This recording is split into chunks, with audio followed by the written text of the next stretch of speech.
BNP কথাটাই না এখন কেন আনলেন? কেন আনবো না? আমার কথা শেষ করতে দেন। এটা খুবই খারাপ, আমরা তো সপক্ষে, খুবই খারাপ কাজ করছেন আপনি। না না রনি ভাই, আমরা সপক্ষের কথা বলতে হবে। একদম আমার কথা শুনেন আপনি। যদি চাই রনি ভাই আপনার কাছে ছোট্ট করে জানতে চাইবো, তারেক রহমান অনেকদিন ধরেই বলছিলেন যে নির্বাচনের পর একটি জাতীয় সরকার তিনি করবেন, নির্বাচনের পর, আগে নয়। তো এখন যে বিএনপির জোট রয়েছে, যারা যারা তাদের সঙ্গে আছে, মানে কাদেরকে নিয়ে তিনি জাতীয় সরকার করবেন কি মনে হয় আপনি তো দেখেন, জাতীয় সরকারের কথা সবাই বলছে, বিএনপি জামাত বলছে। এর আগে আমি রেসপন্স করি, এই যে জুলাই গণঅভ্যুত্থানকে কুক্ষিগত করা আর একটা ওন করা, হাসিনাও কিন্তু এই কথা বলছে। মুক্তিযুদ্ধের চেতনা বলতে একমাত্র আমরাই বুঝি। এই গণঅভ্যুত্থানের কর্তাসত্তা কালেকটিভ, এটা আমরা বারবার বলছি। ক্রেডিট শুধু শহীদদের, জীবিত লোকদের আছে দায়িত্ব। এবারে দায়িত্ব সবচেয়ে বেশি ছিল জামাত বলছে জুলাই শুধু তাদেরই অর্জন। না, তাদের বলছে না, বলছে যারাই বলবে, জামাত শুধু না। এই জুলাই গণঅভ্যুত্থানের মধ্য দিয়ে গঠিত সরকারের সবচেয়ে বেশি রেসপন্সিবিলিটি পালন করা, সেটাই যেহেতু করেন নাই, যেভাবে রাজনীতি করার চেষ্টা করতেছে এটা আওয়ামী মডেল। যাই হোক, আরেকটা হলো জুলাই সনদ নিয়ে যে আলাপটা আছে, জুলাই সনদের নোট অফ ডিসেন্ট শুধু কি বিএনপি দিচ্ছে, জামাত দেয়নি? দিয়েছে। জামাত যে ৩-৪টা দিয়েছে তার মধ্যে মৌলিক 2টার কথাই শুধু বলি। কত বড় গণতান্ত্রিক দল বুঝবেন আপনি? স্থানীয় সরকারকে অর্থনৈতিকভাবে ইন্ডিপেন্ডেন্ট করা, যেটা গণতন্ত্রের বুনিয়াদী ব্যবস্থার সাথে জড়িত, এটা তারা নোট অফ ডিসেন্ট দিচ্ছে। সুপ্রিম জুডিশিয়াল কাউন্সিল গঠন, জুডিশিয়াল বিচার বিভাগ আলাদা হয়ে যে আইনজীবী আছেন, এটা একটা গুরুত্বপূর্ণ দাবি দীর্ঘদিন ধরে, নোট অফ ডিসেন্ট আছে। তাইলে সব মাছ ময়লা খায়, একটা মাছের নাম এই দুটো বিএনপি কি আছে? এটা বিএনপির বিএনপির নোট ডিসেন্ট, এই দুটাই পার্টিকুলারলি আছে কিনা আমি জানি। বিএনপির আর অনেকগুলো আছে, বিএনপিরও আছে, এই দুটোতেই আছে। বিএনপিরও আছে। বিএনপি জামাত এখানে একমত না না, এই যে বিএনপি কথাটাই না এখন কেন আনলেন? কেন আনবো না? আমার কথা শেষ করতে দেন। এটা খুবই খারাপ, আমরা তো সপক্ষে, খুবই খারাপ কাজ করছেন আপনি। না না রনি ভাই, আমরা সপক্ষের কথা বলতে হবে। একদম আমার কথা শুনেন আপনি। না না, আমাদের তো বলতে হবে, আমাদের দায়িত্ব এটা। ন্যারেটিভ তৈরি করার চেষ্টা করবেন না, আমাদের দায়িত্ব এটা, সপক্ষের কথা বলতে হবে, নিরপেক্ষ থাকার চেষ্টা করেন। আপনি ন্যারেটিভ তৈরি করা হচ্ছে এখানে বিএনপি জুলাই সনদের বিরুদ্ধে, সংস্কারের বিরুদ্ধে। নির্বাচনে যে যাচ্ছে বিএনপি তার সংস্কারের আলাদা কর্মসূচি ঘোষণা করে নাই। সে হা বা না ভোট, যেটার পক্ষে বিপক্ষেই বলুক না কেন, তার তো সংস্কারের এজেন্ডা আছে। তার কি রাজনৈতিক দল হিসেবে এই রাইট নাই যে আমার সংস্কার এজেন্ডা হলো এইটা?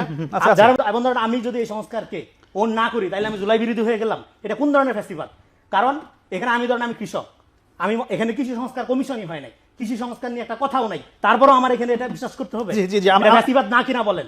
ফলে ফ্যাসিবাদ 2.0 কায়েমের সমস্ত রকম কার্যক্রম। আচ্ছা, আমার যে প্রশ্ন ছিল, আমরা সেদিকে যাই যে ফলে আমরা বলছি কাদেরকে নিয়ে জাতীয় সরকার বিএনপি নির্বাচনের পর ফ্যাক্টসকে ডাইলিউট করে ন্যারেটিভ পলিটিক্স তৈরি করা, এটা বাংলাদেশের নতুন ফ্যাসিবাদ জায়গা আনতেছে।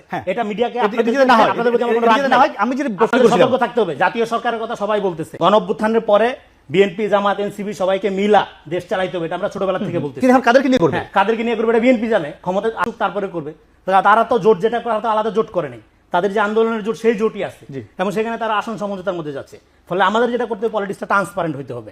আমি শুধু যাদেরকে নিয়ে আন্দোলন করেছিল তারা তো সেখান থেকে অনেকে বেরিয়ে গিয়ে আরেকটা জোট করেছে, জামাত জুটে যাবে, জামাত জোট আসবে, তারা জামাত জুটে যাবে। তাহলে তাদের ছাড়া একটা আলাদা জাতীয় বলতে কি? জাতীয় বলতে কি সবাইকে নিয়ে তো জাতীয় হয়। আবার আমার জাতীয় সংজ্ঞা যদি মনে করি ও জাতির অংশ না, ও বিজাতি বা কুজাতি, আমার মতো করে আমি জাতীয় বানাই নিয়ে করবো, অসুবিধা নেই। একদম একদম। একটু যেতে চাই রাসেল, আপনার কাছে আমরা অনেকক্ষণ সময় এখানে চলে গেল, যদিও জামাত শুরু থেকে তেমন জাতীয় সরকারের কথা বলছিল না, যেটি তারেক রহমান শুরু থেকেই বলছিল, কিন্তু জামাত ইদানিং বেশি জাতীয় সরকারের কথা বলছে। আজকেও তারা সকালে একটি কূটনৈতিক সংঘ আয়োজন ছিল, সেই আয়োজন শেষে বলেছে তারা জাতীয় সরকারের বা 5 বছর একসঙ্গে দেশ চালানো লাগতে পারে। মানে এখন কেন জামাতের এই প্রয়োজনীয়তাটা এত বেশি বাড়? জি, অসংখ্য ধন্যবাদ রাকিব।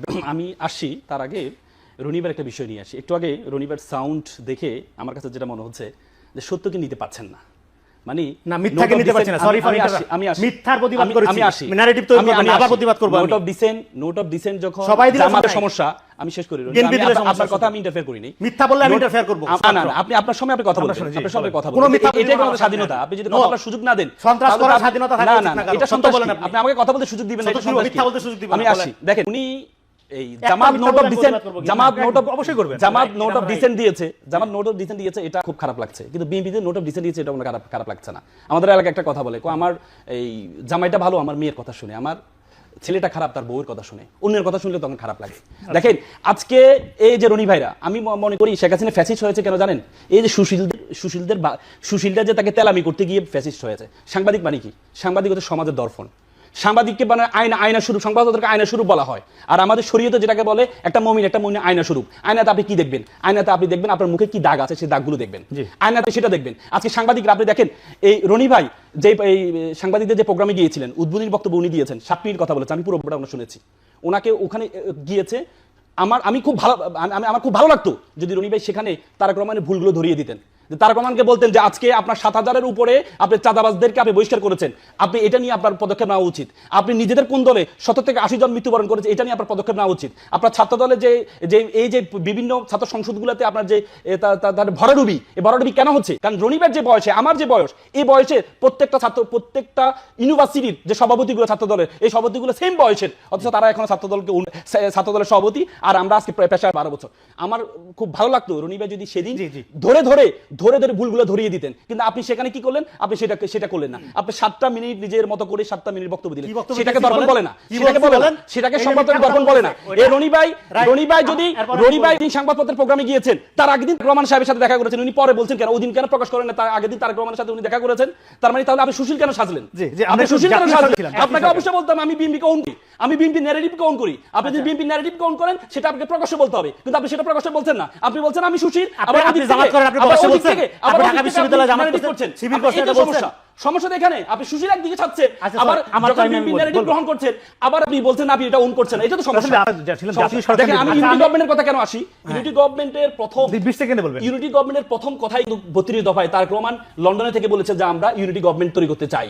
যখন আপনার ভালো সময় ছিল না, তখন আপনি ইউনিটি গভর্নমেন্টের কথা বলবেন, যখন আপনার সুসময় আসে, তখন আপনি ইউনিটি গভর্নমেন্টের কথা বলবেন না। তার মানে জামাত যেটা বলছে এটা তারেক রহমান আগে বলেছেন ইউনিটি গভর্নমেন্টের কথা। ইউনিটি গভর্নমেন্ট মানে কি? আমরা জোটবদ্ধ এই জাতীয় পার্টির মতো সরকার না, জাতীয় পার্টিকে আমি 10-12টা সিট দিলাম, তাদেরকে আমি বিরোধী দল বানাবো, এটা ইউনিটি গভর্নমেন্ট। ইউনিটি গভর্নমেন্ট মানে আমরা বিরোধী দলকে সহ্য করতে পারি না, যে বিরোধী দলকে আমি মানুষে মনে করি না, সেটা না করে একসাথে 5টা বছর একসাথে কাজ করে বাংলাদেশকে যে সংস্কারগুলো গুরুত্বপূর্ণ, এই সংস্কারগুলো